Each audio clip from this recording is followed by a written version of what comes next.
আজকে আমার ছেলে বলল, মা তুমি অনেক দিন হাতে মাখা তরকারিটা করোনি, আজকে আমাকে করে দাও না। আমি বাজার থেকে সজনাটা আর চিংড়ি মাছ এনেছি, তাই আমি বললাম বাচ্চা বাবা আজকে তোমাকে এই তরকারিটাই করে দেব। তখন দেখা যাক কী করে করছি। এখানে আমি সজনাটাগুলোকে ছোটো ছোটো করে কেটে উপরের ছালগুলো ছাড়িয়ে নিয়েছি, ওগুলো লম্বা লম্বা সরু সরু করে কেটে নিয়েছি, আর টমেটোগুলো একটা কুচি করে নিয়েছি, আর দিয়ে দিলাম কাঁচা লঙ্কা, পেঁয়াজ কুচি আর রসুন বাটা, আদা বাটা, জিরে গুঁড়ো, হলুদ গুঁড়ো, পরিমাণ মতো লবণ দিয়ে দেবো, আর বেশ কিছুটা সর্ষের তেল দেবো।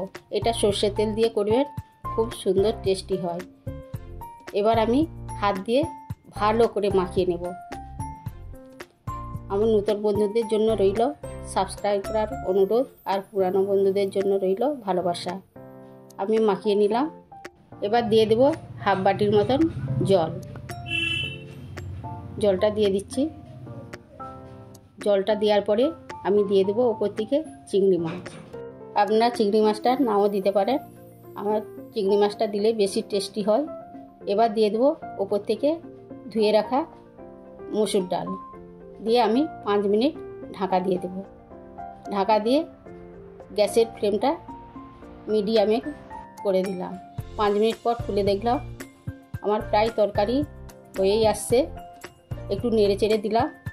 প্রচণ্ড গরমে আপনারা হালকা তরকারি খেতে চাইলেন এরকম করে খাবেন, খুব সব রকম ভিটামিনযুক্ত আছে। আর ডালের তো ভিটামিন জানেন, আর সজনাটার প্রচুর উপকার জিনিস। এই তরকারিটা করে খেলে সব রকমই পাওয়া যাবে, ভিটামিনও পাওয়া যাবে আর প্রোটিনও পাওয়া যাবে। আমি দেখে নিলাম ডালটাও সেদ্ধ হয়ে গেছে, আলুটাও সেদ্ধ হয়ে গেছে। আবার আমি 2 মিনিট ঢাকা দিয়ে দিলাম।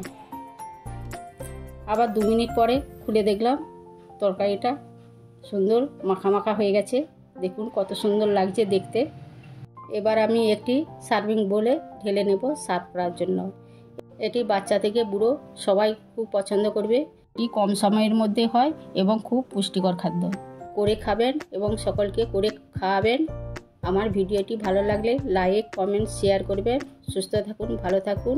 দেখা হচ্ছে পরের ভিডিওতে।